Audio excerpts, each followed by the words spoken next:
Hi hello ನಮಸ್ಕಾರ ಸ್ನೇಹಿತರೆ. ಇಲ್ಲಿ ಕೇಕೆಯ ದುರ್ಮರಣ.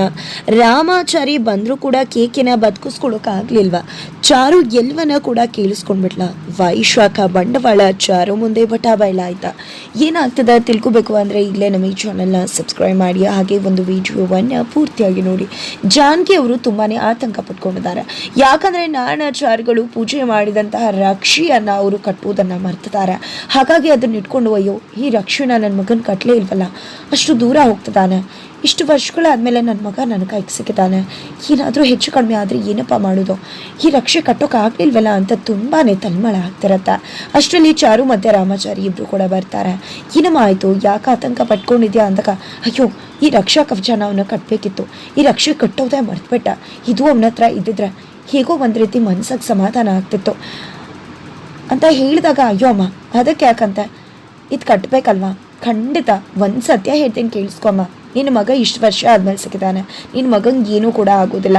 ಯಾಕಂದರೆ ಅವನು ನರಸಿಂಹಂತಾರ, ಅವ್ನು ನೋಡಿ ಬೇರೆಯವ್ರ ರಕ್ಷಾ ಕವಚ ಕಟ್ಕೋಬೇಕೇ ಹೊರತು ಅವನಲ್ಲ. ಅದಕ್ಕೂ ಮೀರಿ ನೀನು ಆತಂಕ ಪಟ್ಕೋಬೇಡ, ಎಲ್ಲ ಕೂಡ ಒಳ್ಳೇದಾಗತ್ತೆ. ದೇವರು ಇಷ್ಟು ವರ್ಷ ಆದಮೇಲೆ ನಿನ್ನ ಮಗ ನಿನಗೆ ಕೊಟ್ಟಿದ್ದಾನೆ ಅಂದರೆ ಮತ್ತೆ ವಾಪಸ್ ತಗೋತಾನೆ ಅಂದ್ಕೊಂಡಿದ್ಯಾ, ಖಂಡಿತ ಇಲ್ಲ ಅಂತ ರಾಮಾಚಾರಿ ಧೈರ್ಯ ಹೇಳ್ತಾರೆ. ಆದರೂ ಕೂಡ ಇಲ್ಲಿ ಚಾರು ಕೂಡ ಕೃಷ್ಣ ಬರೋದು 15 ದಿನ ಆಗುತ್ತೋ 1 ತಿಂಗಳಾಗುತ್ತೋ ಎಷ್ಟು ದಿನ ಆಗುತ್ತೋ ಅಂತ ಗೊತ್ತಿಲ್ಲ. ಅತ್ತೆ ಹೇಳೋ ಥರ ಇದ್ದಿದ್ದರೆ ಅತ್ತೆಗೂ ಕೂಡ ಸಮಾಧಾನ ಆಗ್ತಿತ್ತು, ಇಲ್ಲ ಅಂದರೆ ಅತ್ತೆ ಬರೋ ತನಕ ಕೂಡ ಇದ್ರ ಬಗ್ಗೆ ನೀವು ಯೋಚನೆ ಮಾಡ್ತಿರ್ತಾರೆ ಅಂದಾಗ, ಆಯಿತು ಈಗ ಕಾಲ್ ಮಾಡಿ ಕರ್ಸೋಣ ಕೃಷ್ಣನ ಅಂತ ಅನ್ಕೋತಾರೆ. ಆದರೆ ಆ ರೀತಿ ಕರೆಸ್ಬಾರ್ದಮ್ಮ, ಅಯೋಧ್ಯೆಗೆ ಹೋಗ್ತಿದ್ದಾನೆ, ಪುಣ್ಯಕ್ಷೇತ್ರಕ್ಕೆ ಹೋಗೋನ್ನ ಅರ್ಧ ದಾರಿಲೇ ಕರೆಸ್ಬಾರ್ದು, ಅದು ಅಪಶಕುನ ಅಂತ ಕೂಡ ಹೇಳ್ತಾರೆ ಜಾನಕಿ ಅಮ್ಮ. ಏನು ಮಾಡೋದು ಈಗ ಅಂತ ಯೋಚನೆ ಮಾಡ್ತಿದ್ರೆ, ಅದಕ್ಕೆ ಯಾಕೆ ಯೋಚನೆ ಮಾಡ್ತಿದ್ರೆ, ಕೊಡಿ ನಾನೇ ಹೋಗಿ ಕೊಟ್ಟು ಬರ್ತೀನಿ ಅಂತ ರಾಮಾಚಾರಿ ಹೇಳಿದಾಗ, ಒಳ್ಳೆ ಕೆಲಸಪ್ಪ, ಹೋಗಿ ಇದನ್ನು ಕಟ್ಬಿಟ್ಟು ಬಂದ್ಬಿಡಪ್ಪ, ಸಮಾಧಾನ ಆಗುತ್ತೆ ಅಂತ ಹೇಳಿ ಕೊಡ್ತಾರೆ. ಗಾಡಿಗೆ ಇದೆಯಾ ಅಂದ್ಕೊಂಡು ಇದೆ ಅಂತ ಅಂದ್ಕೊಂಡು ಇಲ್ಲಿ ರಾಮಾಚಾರಿ ರಕ್ಷಾ ಕವಚನ ತಗೊಂಡು ತನ್ನ ತಮ್ಮಂಗೆ ಕಟ್ಟೋಕೆ ಅಂತ ಹೊರಡ್ತಿದ್ದಾರೆ. ಆ ಕಡೆ ಆಟೋದಲ್ಲಿ ಹೋಗ್ತಿರ್ತಕ್ಕಂಥ ಕೇಕೆ, ನನ್ನ ಮನೇಲಿ ಎಲ್ಲರೂ ಕೂಡ ಎಷ್ಟು ಪ್ರೀತಿ ಮಾಡ್ತಾರೆ, ಇದಕ್ಕೋಸ್ಕರನೇ ಅಲ್ವ ನಾನು ಕಾಯ್ತಿದ್ದು, ಚಿಕ್ಕದ್ರಲ್ಲೇ ಮನೆಯಿಂದ ದೂರ ಆದರೆ ಎಂತೆಂಥ ಪಾಪ ಕೆಲಸಗಳನ್ನ ಮಾಡಿ ಎಷ್ಟೋ ತಪ್ಪು ಮಾಡಿಬಿಟ್ಟೆ, ದುಡ್ಡನ್ನು ಮಾಡಿದೆ, ಆದರೆ ಆ ಕೋಟಿ ದುಡ್ಡು ಮುಂದೆ ಕೂಡ ನನ್ನ ಮನೆಯವರ ಪ್ರೀತಿ ಮುಂದೆ ಯಾವುದು ಕೂಡ ಲೆಕ್ಕಕ್ಕಿಲ್ಲ. ಪ್ರೀತಿ ಮುಂದೆ ಯಾವುದು ಕೂಡ ದೊಡ್ಡದಲ್ಲ, ಯಾವತ್ತೂ ಕೂಡ ಪ್ರೀತಿ ಮುಂದೆ ಯಾವುದು ದೊಡ್ಡದಿರುತ್ತೆ.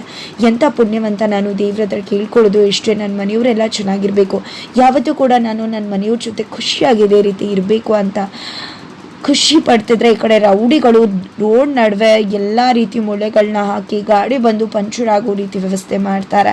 ಅದೇ ದಾರಿಲಿ ಗಾಡಿ ಕೂಡ ಬರುತ್ತೆ, ಪಂಚರ್ ಆಗುತ್ತೆ. ಅಷ್ಟರಲ್ಲಿ ಈ ಕಡೆ ಗಾಡಿ ಪಂಚರ್ ಆಗಿದೆ ಸರ್, ನೀವು ಬೇರೆ ನಡ್ಕೊಂಡು ಹೋಗ್ಬಿಡಿ, ಇಲ್ಲ ಕ್ಯಾಬನ್ನ ಹುಡ್ಕೊಂಡು ಹೋಗಿ, ಯಾಕಂದರೆ ಅರ್ಧ ಗಂಟೆ ಆಗುತ್ತೆ ಅಂದಾಗ, ಹೌದು 10 ನಿಮಿಷ ಇರುವುದು, ಟ್ರೈನ್ ಲೇಟ್ ಆಗುತ್ತೆ ಅಂದದಕ್ಕೆ ಕ್ಯಾಬ್ನ ಆಟೋನ ಬುಕ್ ಮಾಡ್ಕೊಂಡು ಹೋಗಿ ಸರ್ ಅಂತ ಹೇಳ್ತಾರೆ. ಆ ಕಡೆ ವಿಶಾಲ್ ಮತ್ತು ರೌಡಿಗಳು, ನೀವು ಹಿಂದೆಯಿಂದ ಬನ್ನಿ, ನಾನು ಮುಂದೆಯಿಂದ ಹೋಗಿ ಅಟ್ಯಾಕ್ ಮಾಡ್ತೀನಿ ಅಂತ ಇಲ್ಲಿ ಬೈಕಲ್ಲಿ ಮಾಸ್ಕ್ ಹಾಕೊಂಡು ಬರ್ತಿದ್ದಾನೆ ವಿಶಾಲ್. ನಂತರ ಈ ಕಡೆ ರಾಮಾಚಾರಿ ಏನು ಮಾಡೋದು ಅಂತ ಯೋಚನೆ ಮಾಡ್ತಿದ್ದಾಗೆ, ಬೈಕ್ ಬರ್ತಿರೋದ್ರಿಂದ ಡ್ರಾಪ್ ಕೊಡ್ತಿರೋ ಸರ್ ಅಂತ ಹೇಳ್ತಾರೆ. ಎಲ್ಲಿಗೆ ಅಂದಾಗ, ಇಲ್ಲೇ ಟ್ರೈನ್ಗೆ ಹೋಗಬೇಕಿತ್ತು, ಇಲ್ಲೇ ರೈಲ್ವೆ ಸ್ಟೇಷನ್ ಅಂತ ಹೇಳ್ತಿರ್ತಾರೆ. ಅಷ್ಟರಲ್ಲಿ ಈ ಕಡೆ ರೌಡಿಗಳು ಕೇಕೆ ಮೇಲೆ ಅಟ್ಯಾಕ್ ಮಾಡ್ತಾರೆ. ಆ ಕಡೆ ರಾಮಾಚಾರಿ ಕೂಡ ನನ್ನ ತಮ್ಮ ಅಂದರೆ ಅಮ್ಮಂಗೆ ಇಷ್ಟು ವರ್ಷ ಆದಮೇಲೆ ಸಿಕ್ಕಿದ್ದಾನೆ, ಅಮ್ಮ ಪಾಪ ತುಂಬ ಕಾಳಜಿ ಮಾಡ್ತಾರೆ, ಭಯ ಪಡ್ಕೋತಿದ್ದಾರೆ. ಈ ರಕ್ಷಾ ಕವಚನ ಕಟ್ಟಿದ್ರೆ ಅಮ್ಮಂಗೂ ಸಮಾಧಾನ ಆಗುತ್ತೆ, ಜೊತೆಗೆ ಇಲ್ಲಿ ಕೃಷ್ಣಂಗೂ ಕೂಡ ಒಂದು ರಕ್ಷಾ ಕವಚ ಇದ್ದಾಗಿರುತ್ತೆ. ಮೊದಲು ಹೋಗಿದ್ದನ್ನು ನನ್ನ ತಮ್ಮಂಗೆ ಕಟ್ಬಿಡ್ಬೇಕು ಅಂದ್ಕೊಂಡು ರಾಮಾಚಾರಿ ಕೂಡ ಬರ್ತಾ ಇದ್ದಾನೆ. ಅದೇ ರೋಡಲ್ಲಿ ಬರ್ತಿದ್ದಾನೆ. ಈ ಕಡೆ ಯಾರು ನೀವೆಲ್ಲ ಅಂತ ಹೇಳ್ತಿದ್ರು ಕೂಡ ಈ ಕಡೆ ವಿಶಾಲ ಅಟ್ಯಾಕ್ ಮಾಡೇ ಬಿಡ್ತಾನೆ. ಹೊಟ್ಟೆಗೆ ಚಾಕು ಸಹಿತ ಚುಚ್ಚಿದ್ರೆ ಹಿಂಬದಿಯಿಂದ ಕೂಡ ತಲೆಗೆ ಹೊಡಿತಾರೆ.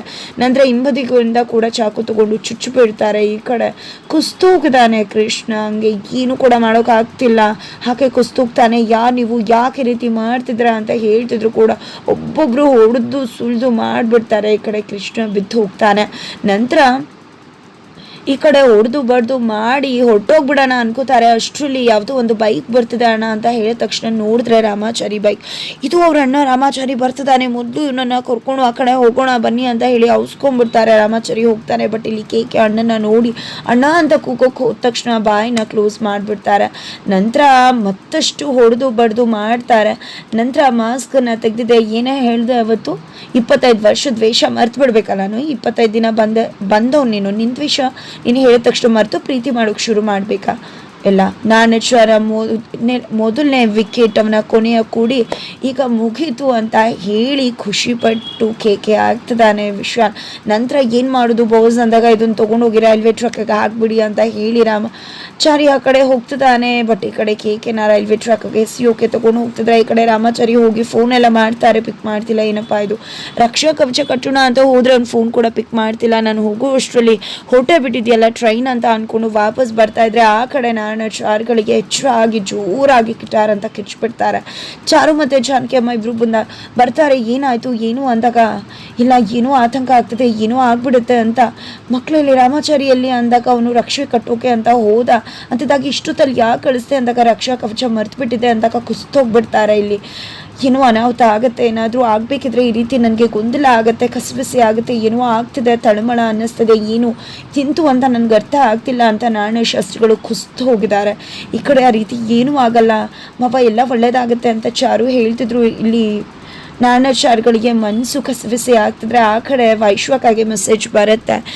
ಇಲ್ಲಿ ಕೃಷ್ಣನ್ ಕತೆ ಮುಗಿಸಿದಾಯ್ತು ಅಂತ ಮೆಸೇಜ್ ನೋಡಿದೆ, ಫುಲ್ ಖುಷಿ ಆಗ್ಬಿಡುತ್ತೆ. ಒಂದು ಸ್ಟೆಪ್ ಹಾಕ್ಬಿಡ್ಬೇಕು, ಎಷ್ಟು ಖುಷಿ ಆಗ್ತದೆ ಅಂತ ಅಂದ್ಕೊಂಡಿದ್ದೆ. ಡ್ಯಾನ್ಸ್ ಮಾಡ್ತಿದ್ದಾಳೆ ಅಷ್ಟರಲ್ಲಿ ಚಾರು ಬರ್ತಾಳೆ. ಏನಕ್ಕ ಡ್ಯಾನ್ಸ್ ಮಾಡ್ತಿದ್ಯಲ್ಲ ಅಂದಾಗ ಅಯ್ಯೋ ಏನೂ ಇಲ್ಲ, ಏನೋ ಒಂದು ರೀತಿ ಸಮಾಧಾನ ಆಯಿತು, ಅದಕ್ಕೆ ಡ್ಯಾನ್ಸ್ ಮಾಡ್ತಿದ್ದೆ, ಖುಷಿ ಆಯಿತು ಅಂದಾಗ ಏನು ನೀನು ನಾರ್ಮಲ್ ಅಂತ ಅಂದ್ಕೊಂಡಿದ್ಯಾ, ನೀನು ಈಗ ಪ್ರೆಗ್ನೆಂಟು, ಒಂದು 3-4 ತಿಂಗಳು ರೆಸ್ಟ್ ತೊಗೋಬೇಕು, ಈ ರೀತಿ ಎಲ್ಲ ಮಾಡಿಕೊಂಡ್ರೆ ಹೇಗೆ, ಸುಮ್ಮನೆ ಅತ್ತೆ ಊಟ ಕರೀತಿದ್ದಾರೆ ಬಾ ಅಂತ ಹೇಳಿ ಹೋಗ್ಬಿಡ್ತಾರೆ. ನಂತರ ಇವತ್ತು ಎಷ್ಟು ಖುಷಿ ಆಗ್ತದೆ ಗೊತ್ತಾ, ತುಂಬ ಅಂದರೆ ತುಂಬ ಖುಷಿ ಆಗ್ತದೆ. ಏನಂದ ನೀನು, ನಾನು ಪ್ರೆಗ್ನೆಂಟಾ, ಯಾವ ಪ್ರೆಗ್ನೆಂಟು ಅಲ್ಲ, ನಾನು ಆಡ್ತಿರೋದು ನಾಟಕ, ನಿಮ್ಗೆ ನೋಡ್ತಿರೋದು ನಾಟಕನೇ ಅಂತ ಹೇಳಿ ಬರ್ತೀನಿ ಅಂತ ಚಾರು ನೀನು ಕಳಿಸಿ ಮೊದಲು ಈ ವಿಷಯನ ಮಾನ್ಯತಾ ಮೇಡಮ್ಗೆ ಹೇಳಬೇಕು ಅಂತ ಅಂದ್ಕೊಂಡು ಲಾಕ್ ಹಾಕಿ ಮಾನ್ಯತಾ ಮೇಡಮ್ಗೆ ಕಾಲ್ ಮಾಡಿದ್ದಾರೆ. ಮೇಡಮ್ ಹ್ಯಾಪಿ ನ್ಯೂಸ್ ಮೇಡಮ್, ಈಗ ತಾನೇ ಮೆಸೇಜ್ ಬಂತು, ಕೃಷ್ಣನ ಕತೆ ಮುಗೀತು, ಯಮಪುರಿಗೆ ಹೋಗಿದ್ದಾಯಿತು ಅಂತದಾಗೆ ನಿಜ ಹೇಳ್ತಿದ್ಯಾ, ಕನ್ಫರ್ಮ್ ಅಲ್ವಾ ಅಂದಾಗ ಫೋಟೋಸ್ ಆಯ್ತಾ ನೋಡಿದ್ದೀನಿ, ಕನ್ಫರ್ಮ್ ಅಂತಾರೆ. ಹಾಗಾದರೆ ನಮ್ಮ ಶತ್ರು ಮುಗೀತು, ಮೊದಲನೇ ಶತ್ರು ಅವನು, ಯಾಕಂದರೆ ಹೊಸದಾಗಿ ಬಂದಿರ್ತಕ್ಕಂಥ ಶತ್ರು, ಯಾಕಂದರೆ ಅವನಿಗೆ ಎಲ್ಲ ವಿಷಯ ನಮ್ಮದು ಗೊತ್ತಿರೋದು, ಅವನಿಗೆ ಗೊತ್ತಿರೋನು ಕೂಡ ಮುಗ್ದೋದ, ಇನ್ನು ಯಾರದೇ ರೀತಿ ತೊಂದರೆ ಇರಲ್ಲ, ಆರಾಮಾಗಿ ಎಲ್ಲನ್ನ ಕೂಡ ಮುಗಿಸ್ಕೊಂಡು ಬರ್ಬೋದು ಅಂತ ಹೇಳ್ತಿದ್ರೆ. ಹೌದು, ಅವ್ನಿಗೆ ಎಷ್ಟೆಲ್ಲ ಕಾಟ ಕೊಟ್ಟಿದ್ದಾರೆ, ರಾಮಾಚಾರಿ ಹೆಸರಲ್ಲಿ ಅವನೇ ಬಂದು ನನಗೆ ಭಯ ಹುಟ್ಟಿಸಿದ್ದು, ನನ್ನ ಗಂಡ ಆ ಕಡೆ ಕೃಷ್ಣ, ನನಗಂತೂ ತಲೆ ಕೆಟ್ಟು ಹೋಗಿತ್ತು, ನನ್ನ ಮಗಳಿಗೆ ಎಲ್ಲಿ ಹೇಳ್ಬಿಡ್ತಾರೋ ಅಂತ ಭಯ ಆಗ್ತಾಯಿತ್ತು ಅಂದಾಗ ಇನ್ನೇನು ಭಯ ಪಡೋ ಅವಶ್ಯಕತೆ ಇಲ್ಲ, ನಾವೆಲ್ಲ ಭಯ ಪಡಬೇಕಾಗಿರೋದು, ನಿಜ ಹೇಳಬೇಕು ಅಂದರೆ ಅವರು ಭಯ ಪಡಬೇಕಾಗಿರೋದು. ಇನ್ನು ನಮಗೆ ಯಾರು ತೊಂದರೆ ಕೊಡೋರಿಲ್ಲ, ಯಾರೇ ನಮಗೆ ತೊಂದರೆ ಕೊಡೋಕೆ ಬಂದರೂ ಕೂಡ ಎಲ್ಲನ್ನ ಕೂಡ ಮುಗಿಸಿ ಹೋಗ್ತಾ ಇರೋದೆ ಅಂತ ವೈಶಾಖ ಮಾತಾಡ್ತಿರ್ತಾರೆ. ಅಷ್ಟರಲ್ಲಿ ಚಾರು ಬರ್ತಾಳೆ. ಏನಿದು ಅಕ್ಕ ಇಷ್ಟೊತ್ತು ಮಾತಾಡ್ತಿದ್ಲಲ್ಲ, ಏನು ಮಾತಾಡ್ತಿದ್ದಾಳೆ ಅಂತ ಅಂದ್ಕೊಂಡು ಬಾಗ್ಲಲ್ಲಿ ನಿಂತ್ಕೊಂಡು ಕೇಳಿಸ್ಕೊತಿದ್ದಾಳೆ. ಇನ್ನು ಮುಂದೆ ಒಬ್ಬೊಬ್ಬರಾಗಿ ಕಳಿಸ್ತಾ ಇರೋದು ನಮಗೆ ತೊಂದರೆ ಕೊಡೋರ್ನೆಲ್ಲ, ನಮ್ಮ ಶತ್ರುಗಳನ್ನೆಲ್ಲ. ಇನ್ನು ಯಮಂಗೂ ಚಿತ್ರಗುಪ್ತಂಗೂ ಟೈಮೇ ಇರೋದಿಲ್ಲ, ಯಾಕಂದರೆ 1 by 1 ಕಳಿಸ್ತಾ ಇರ್ತೀವಿ ಅಂದಾಗ ಈಗ ಒಬ್ಬನ್ನ ಮುಗಿಸ್ತಿದ್ದೀವಿ ರೆಸ್ಟ್ಗೂ ಅಂದಾಗ ರೆಸ್ಟ್ಗಳು ಮಾತೇ ಇಲ್ಲ, ನಮ್ಮ ಶತ್ರುಗಳನ್ನ 1 by 1 ಮುಗಿಸ್ತಾ ಇರಬೇಕು, ಒಂದೊಂದೇ ವಿಕೆಟ್ ಬೀಳಿಸ್ತಾ ಇರಬೇಕು ಮೇಡಮ್ ಅಂತ ಹೇಳಿ ಖುಷಿಯಿಂದ ಸಂಭ್ರಮಿಸ್ತಾ ಇದ್ದಾರೆ. ನಂತರ ಓಕೆ ಮೇಡಮ್ ಗುಡ್ ನೈಟ್ ಅಂತ ಹೇಳಿ ಈ ಕಡೆ ವೈಶಾಖ ಬಂದು ಡೋರ್ನ ಓಪನ್ ಮಾಡಿ ಹೋಗಬೇಕು. ಬಟ್ ಚಾರು ನೋಡ್ತಾಳೆ. ಚಾರು ನೋಡ್ತದಾಗೆ ಭಯ ಶುರುವಾಗ್ತದೆ. ಹಾಗಿದ್ರೆ ಚಾರು ಎಲ್ಲವನ್ನ ಕೂಡ ಕೇಳಿಸ್ಕೊಂಡೇ ಬಿಟ್ಲು. ಹಾಗಿದ್ರೆ ಕೇಳಿಸ್ಕೊಂಡಿದ್ದು ಎಲ್ಲವೂ ಕೂಡ ಕಿವಿಗೆ ಬಿದ್ದಿದೆಯಾ ಅಥವಾ ಯಾರು ಜೊತೆ ತುಂಬ ಮಾತಾಡ್ತಿದ್ರು ಅಂತ ಅನ್ಕೋತಿದ್ದಾಳ. ಏನಾಗುತ್ತೆ ತಿಳ್ಕೊಬೇಕು ಅಂದರೆ ಇಲ್ಲೇ ನಮ್ಮ ಈ ಚಾನಲ್ನ ಸಬ್ಸ್ಕ್ರೈಬ್ ಮಾಡಿ, ಹಾಗೆ ಒಂದು ವಿಡಿಯೋವನ್ನು ಪೂರ್ತಿಯಾಗಿ ನೋಡಿ.